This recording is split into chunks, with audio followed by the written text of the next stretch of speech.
Welcome to Uflix. Thank you for taking the time to watch our channel. Today Uflix will summarize the film entitled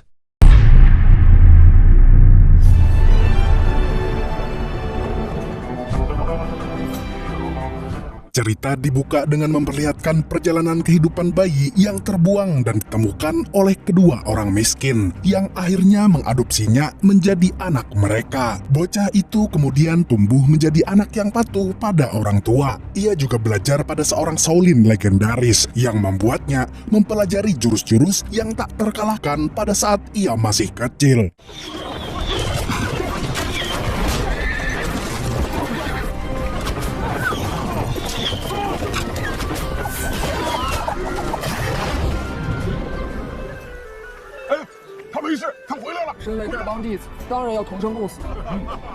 Ia bahkan bisa mengalahkan perampok-perampok yang lebih dewasa dan lebih tua. Anak itu dipanggil dengan nama Feng. Beberapa tahun kemudian, kita diperlihatkan dengan seorang perampok yang datang dengan membawa sebuah gerobak budak. Karena lapar, sekelompok perampok memutuskan untuk singgah dan memesan seonggok cireng. Ternyata di sana sudah ada Feng yang mengetahui bahwa mereka baru saja menculik seorang pangeran. Seperti protagonis-protagonis kita di film nobar, Feng memutuskan untuk menyelamatkan pangeran itu.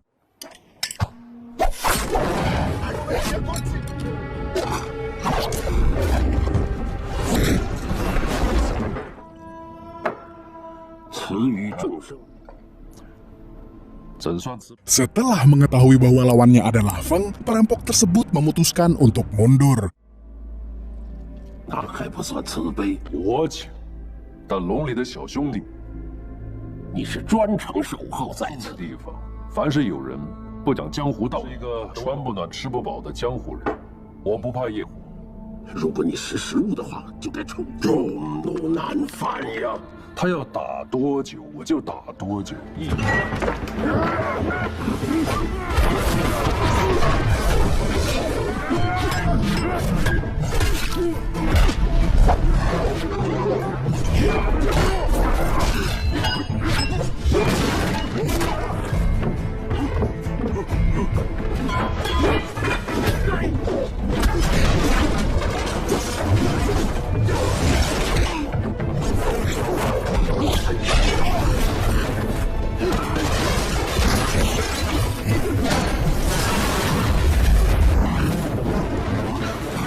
Sedangkan Feng hanya bisa tertawa melihat musuhnya yang kaget mendengar namanya. Setelah berhasil menyelamatkan pangeran, Feng dan kawanannya pergi untuk menghadiri sebuah pertemuan dengan para ketua sekte lainnya. Ternyata salah satu ketua sekte yang bernama Pengkor menduga bahwa Feng melakukan pengkhianatan.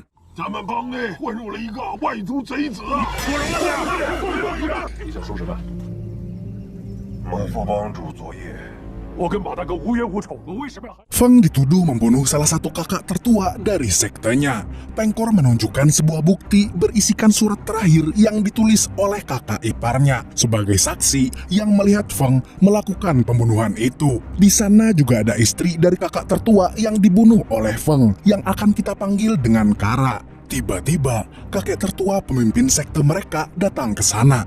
Di sana, kakek tertua menjelaskan fakta bahwa Feng ternyata adalah bayi yang dipungut dari bangsa Hitan. Jadi Feng harusnya tidak mempunyai dendam apa-apa terhadap kakak tertuanya. Bangsa Hitan adalah bangsa yang sangat hina dikarenakan mereka tidak mempunyai rumah dan terpaksa harus mengembara ke negara-negara lain. Semua orang yang mendengar itu terkejut bukan main. Mereka menyadari bahwa pahlawan yang mereka puja-puja ternyata berasal dari bangsa yang sangat hina. Kawanan pengemis Feng mencoba membelanya dengan cara mengorbankan darah mereka. Tapi tanpa diduga,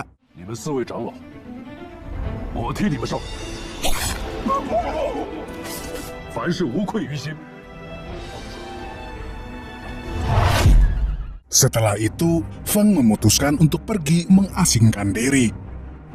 Dari balik bukit terlihat seorang raja penguasa kerajaan sebelah yang bernama Samidi. Ia dan ketiga anak buahnya yang memperhatikan apa yang dilakukan oleh Feng. Setelah itu, Samidi pun mengutus Lela untuk pergi mencuri sebuah kitab di perguruan Shaolin.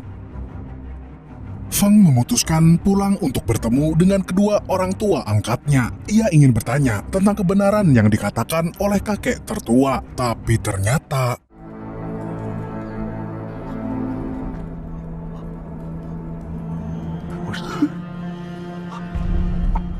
ya, seperti yang kita tahu ya, layaknya sinetron, kedua orang tua Feng yang sekarat tidak sempat menyelesaikan kata-kata mereka sebelum meninggal. Belum lama ia melihat kedua orang tuanya, Feng didatangi oleh dua biksu yang tiba-tiba menuduhnya telah membunuh kedua orang tuanya. Kedua biksu itu juga mengatakan bahwa Feng adalah bangsa Hitan, yang berarti kabar bahwa ia berasal dari bangsa yang hina sudah tersebar ke penjuru kota.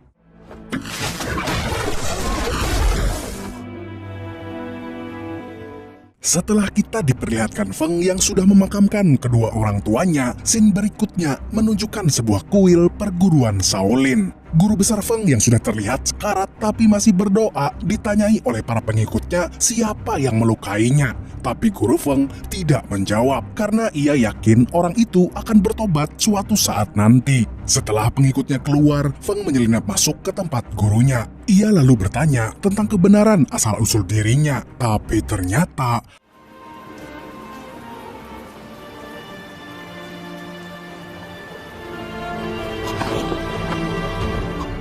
gurunya sudah meninggal duluan. Dan tanpa ia tahu, Feng pun dikejar oleh semua anggota perguruan Shaolinnya. Tapi pada saat ia ingin kabur, Feng malah bertemu dengan seorang pencuri yang mencoba mengambil kitab perguruannya. Pencuri itu memakai jurus penyamaran untuk menjadi salah satu murid Shaolin di sana. Feng yang mengira bahwa pencuri itu adalah dalang dari orang yang memfitnahnya, terpaksa memilih untuk menyelamatkan pencuri itu. Melihat bahwa pencuri tersebut adalah perempuan yang ternyata adalah Lela, Feng memutuskan untuk kabur.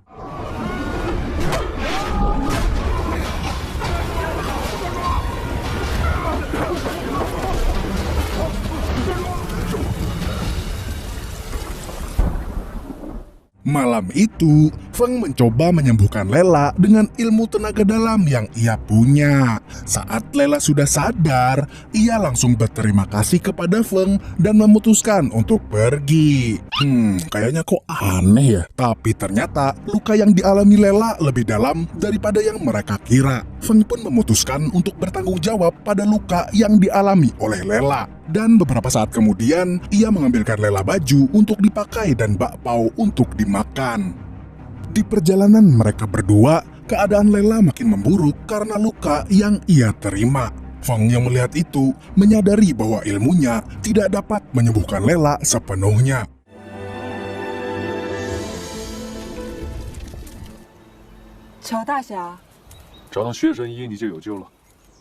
Ketika mereka berdua sedang beristirahat di perapian, Lela tersadar dari tidurnya. Ia lalu duduk dan menceritakan latar belakang dirinya yang sebenarnya. Ia ternyata adalah pembantu dari kerajaan Samidi. Lela diminta oleh Samidi untuk mencuri kitab perguruan Feng dengan sebuah imbalan bahwa ia akan diberitahu identitas orang tua aslinya. Karena sejak kecil, ia tidak pernah bertemu dengan kedua orang tua kandungnya.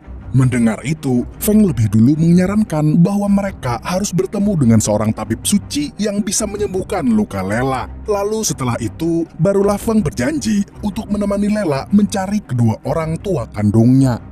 Malam harinya, Feng dan Lela kembali mengobrol, tapi kali ini obrolan mereka menjadi lebih mesra dan personal. Feng mempertanyakan dirinya sendiri kepada Lela, karena sebenarnya ia bingung, apakah ia adalah orang yang baik ataukah jahat. Lela menjawab bahwa Feng adalah orang yang sangat baik, dan dia tidak percaya bahwa Feng melakukan pembunuhan terhadap kakak tertuanya. Mendengar itu, benih-benih cinta mulai muncul dari hati Feng, karena Lela adalah satu-satunya orang yang mempercayainya. Tapi sayangnya,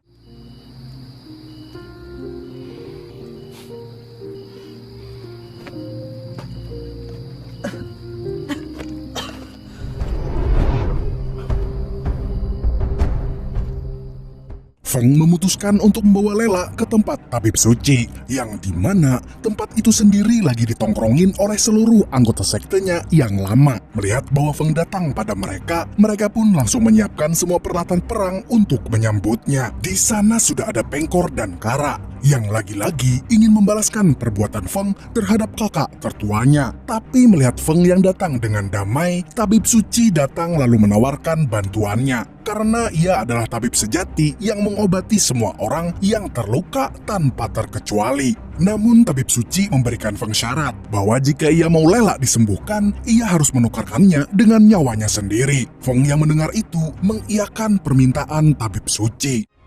能为一位莫逆之交，他的命我帮你了。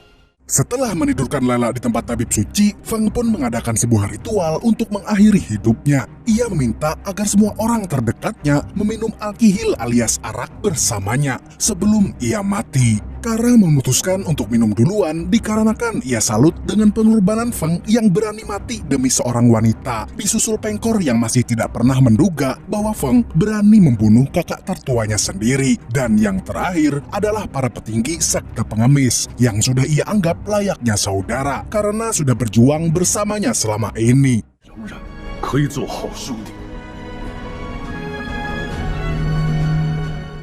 Setelah itu ternyata ada seorang pendekar songong yang sok-sokan menganggap dirinya adalah teman baik dari Feng. Sedangkan Feng sendiri bingung siapa pendekar songong itu. 你不配！我跟你说， Melihat kekerasan yang dilakukan oleh Feng, semua anggota sekte pun menyerangnya. 救命啊！我劝你呀！ Akhirnya terjadilah perkelahian 1 banding 100.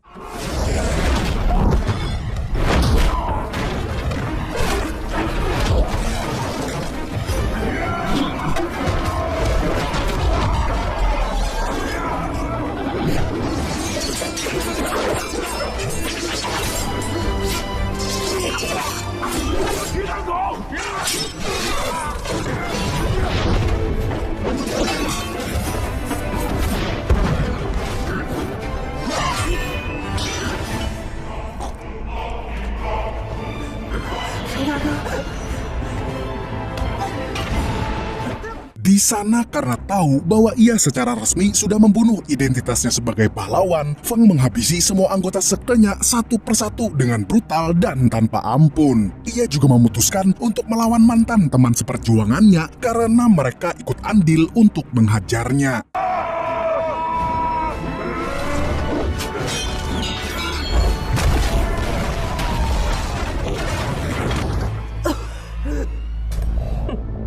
Melihat Feng yang mengamuk dengan buas, Kara memakai kesempatan itu untuk membunuh Lela diam-diam.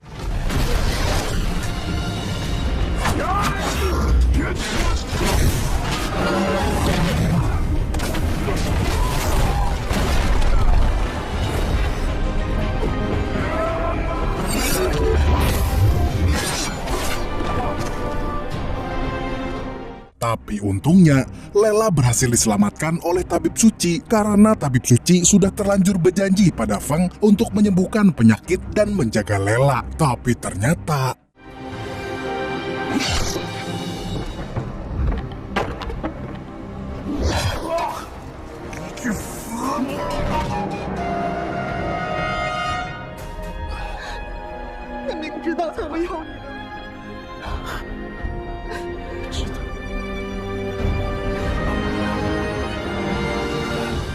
Setelah menerima luka dari tusukan tabib suci, Feng tidak bisa menggunakan jurus andalannya lagi. Tetapi semangatnya untuk melindungi Lela membuatnya tidak gentar untuk masih menghabisi musuh-musuhnya.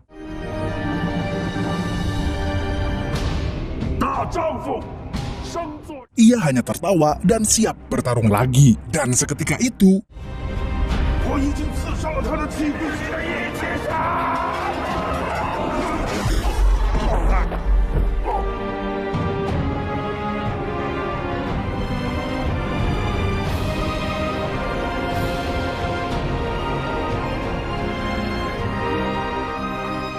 Feng yang tidak sadarkan diri karena luka-luka yang dialaminya diculik oleh orang misterius itu. Sementara Lela diambil oleh tabib agar segera diobati. Di sisi lain, kita diperlihatkan dengan Samidi yang senang karena mengetahui bahwa rencana yang ia susun berjalan dengan sempurna. Feng menjadi bom waktu untuk sektenya sendiri karena ia berhasil dan membuat mereka luka-luka. Samidi pun bersiap untuk memulai perang agar ia bisa menguasai wilayah sekte Feng. Kemudian, kita diperlihatkan dengan Lela yang sudah sembuh karena diobati oleh tabib suci. Ia tidak diperbolehkan untuk pergi dari tempat tabib suci itu, karena Lela sudah terhitung berhutang nyawa kepada sang tabib. Ia pun sedih karena ia khawatir dengan keadaan Feng yang saat itu menghilang tanpa jejak. Akhirnya kita diperlihatkan dengan keadaan Feng yang sekarang sudah sehat walafiat. Alhamdulillah. Ternyata ia diobati oleh sesosok pria misterius. Tapi ketika Feng bertanya tentang identitas aslinya, ia tidak menjawab. Pria itu tiba-tiba mengatakan bahwa orang tua Feng adalah orang yang baik. Mendengar itu, Feng langsung menanyakan kejelasan tentang kedua orang tua kandungnya. Tapi layaknya orang misterius pada umumnya, kembali ke keadaan Lela, ia akhirnya memutuskan untuk kabur dari tempat tabib suci. Dengan jurus penyamaran yang sempurna, Lela berhasil menipu semua prajurit penjaga tabib suci untuk meninggalkan tempat mereka berjaga. Ia pun dengan mudah menyelinap keluar. Tapi tanpa diduga, tabib suci mengetahui taktik Lela.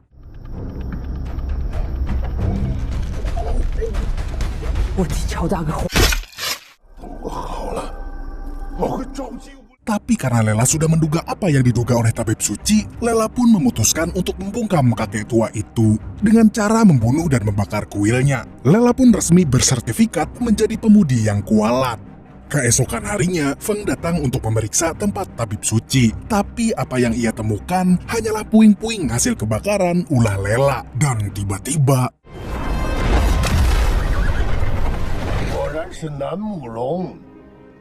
Samidi datang untuk membujuk Feng agar berjuang bersamanya, agar ia bisa mengalahkan semua orang yang tidak percaya kepadanya. Tapi Feng menolak tawaran itu, karena ia tahu Samidi bukanlah orang yang baik. Feng pun pergi meninggalkannya.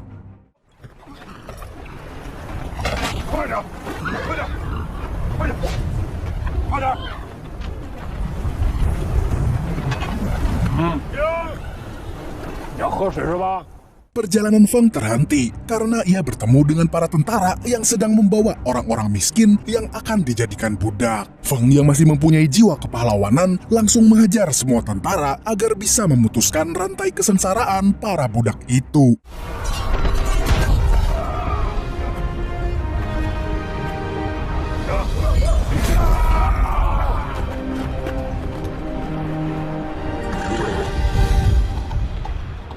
Di sana Samidi yang melihat aksi Feng yang baru saja membunuh semua tentaranya dengan mudah memutuskan untuk kabur. Karena ia tahu bahwa Feng masih mempunyai jiwa kepahlawanan sehingga tidak bisa dihasut untuk memihak kepadanya. Beberapa saat kemudian Feng memutuskan untuk pergi ke suatu tempat di mana ia ditemukan pada saat masih bayi. Dan tiba-tiba,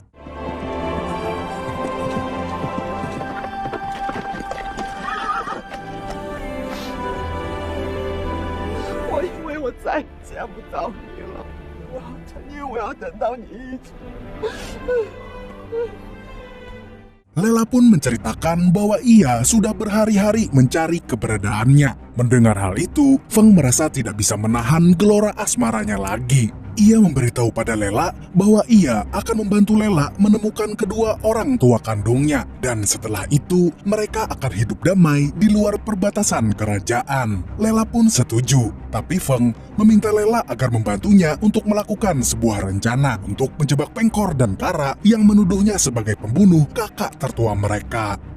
Singkat waktu, malam pun tiba. Lela menyamar menjadi Kara untuk menjebak Pengkor. Ia mengatakan pada Pengkor bahwa rencana mereka berhasil untuk memfitnah Feng. Pengkor pun menjawab dengan mengakui bahwa ia hanyalah antek-antek dari calon pemimpin sekte mereka yang bernama Bambi. Saat itu, Feng sedang dalam penyamaran menjadi supir kuda. Ia akhirnya mengetahui alasan orang yang menjebaknya selama ini. Ternyata cuman karena takut bahwa Feng akan dinobatkan sebagai guru besar sekte mereka. Setelah memberitahu beberapa hal itu, Pengkor pun pergi.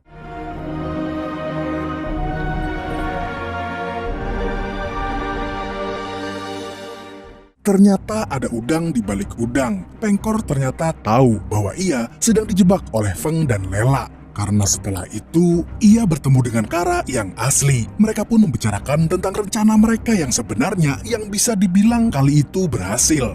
Dan ternyata Bambi bukanlah orang yang membunuh kakak tertua mereka, melainkan Kara sendiri sebagai istri. Karena ia ternyata mendapatkan KDRT dari suaminya. Di sini kita juga diperlihatkan bahwa Pengkor dan Kara ternyata mempunyai hubungan terlarang. Feng melanjutkan perjalanan mereka ke tempat Bambi untuk membalaskan dendam ke sumatnya. Tapi sesampainya mereka di sana, mereka menemukan Bambi yang sedang cekcok bersama istri dan anaknya. Karena Bambi ternyata adalah orang yang suka berselingkuh dengan wanita lain. Anak Bambi yang bernama Lin saat itu sedang marah. Ia membuang liontinnya dan bergegas membunuh Bambi dengan serangan jarumnya. Untungnya secara tiba-tiba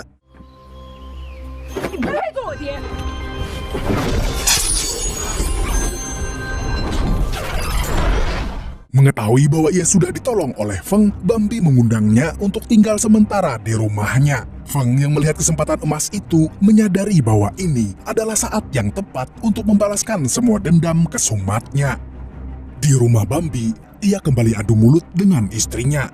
Tanpa mereka ketahui, di balik pintu ada Lela yang sedari tadi menguping pembicaraan mereka. Istri Bambi berkata bahwa ia sudah lelah dengan tingkah Bambi yang selama ini suka bermain dengan perempuan lain. Ia juga memberitahu bahwa sebenarnya ia pernah menelantarkan salah satu anak Bambi. Karena dia sendiri ingin menanamkan dendam pada anaknya itu agar menganggap Bambi sebagai seorang ayah yang tidak pernah bertanggung jawab. Belum selesai mereka berdebat, tiba-tiba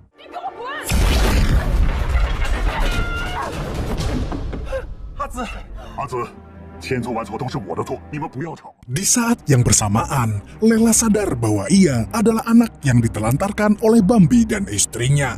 Karena ternyata liontin yang ia pakai sama dengan liontin milik Lin yang ia pungut. Tapi karena belum siap untuk mengatakannya, ia pun memutuskan untuk pergi meninggalkan kedua orang tua kandungnya itu.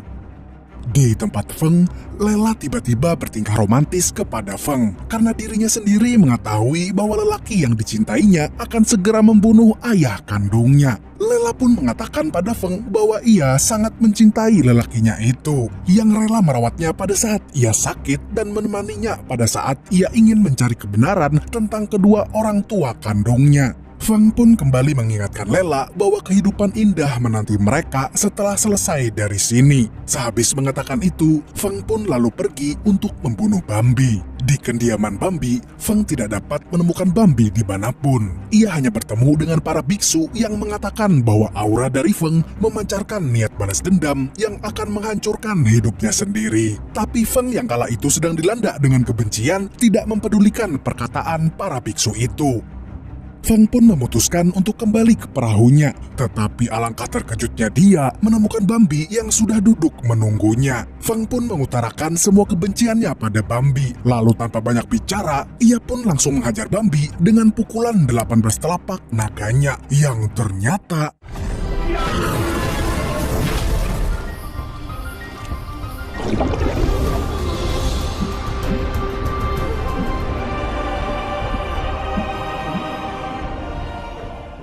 saat itu Feng akhirnya sadar bahwa apa yang ia lakukan hanyalah sia-sia, karena itu pada akhirnya mengakibatkan orang-orang yang ia sayangi terbunuh oleh tangannya sendiri.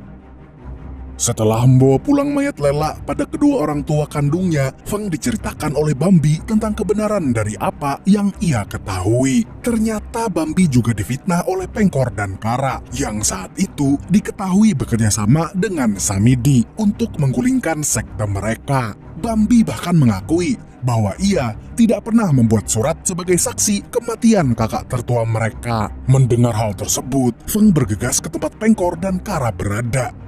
Setelah sampai di tempat Pengkor dan Kara, Feng memberitahu semua yang ia ketahui kepada Pengkor. Ia juga menyatakan rasa kecewanya kepada Pengkor karena bersekutu dengan Samidi yang sudah terkenal jahat. Dan tiba-tiba,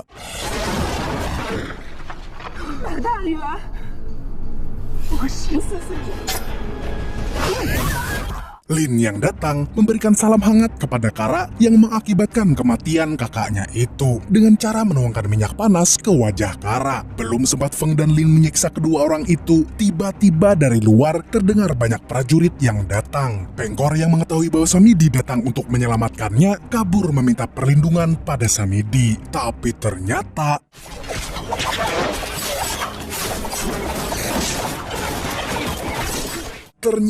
semua berjalan sesuai rencana Samidi. Ia berhasil mengepung Feng yang saat itu terpaksa harus melawan semua prajuritnya sendirian.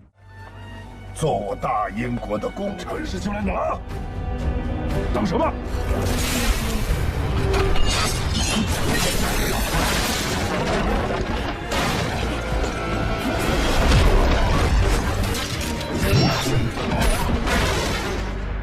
走啊！ 我是来帮你的。 Tapi tanpa Samidi tahu, Feng diberikan sebuah pedang oleh Lin. Pedang tersebut adalah pedang dari Bambi yang sudah terkenal sebagai pedang yang berhasil membantai ribuan orang.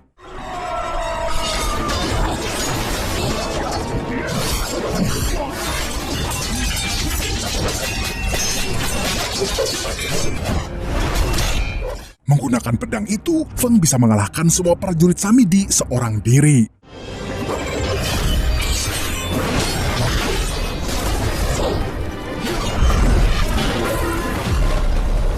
Setelah itu, barulah kita disuguhkan dengan pertarungan hidup dan mati antara Samidi dan Feng. Pertarungan mereka berdua berlangsung sangat intens, karena sesampainya ia di suatu wilayah peperangan, Feng diperlihatkan dengan pemandangan yang sangat mengerikan, di mana semua mantan sekte pengemisnya berhasil dibunuh dan digantung oleh Samidi dan prajuritnya. 都有做英雄的执念吗？ Ternyata Samidi menguasai jurus yang bisa melawan 18 telapak naga milik Feng. 放可成。那这执念是对还是错？ Tapi dengan kekuatan kenang-kenangan semua orang yang mendukungnya, Feng berhasil membuka jurus terakhirnya yang bisa membuat Samidi tertotok tak berdaya.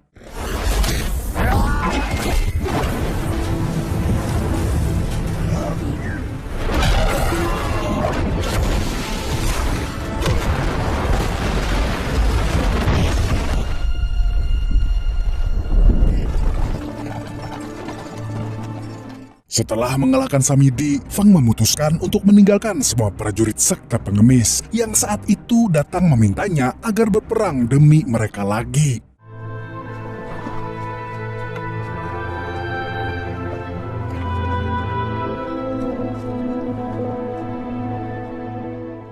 Film pun ditutup dengan memperlihatkan Feng yang sekarang sudah tinggal di perbatasan kerajaan. Ia hidup damai bersama kuburan Lela yang ia makamkan di tempat itu. Kita pun diperlihatkan imajinasi Feng yang membayangkan dirinya dan Lela hidup bahagia sambil mengiring domba. Thank you for watching.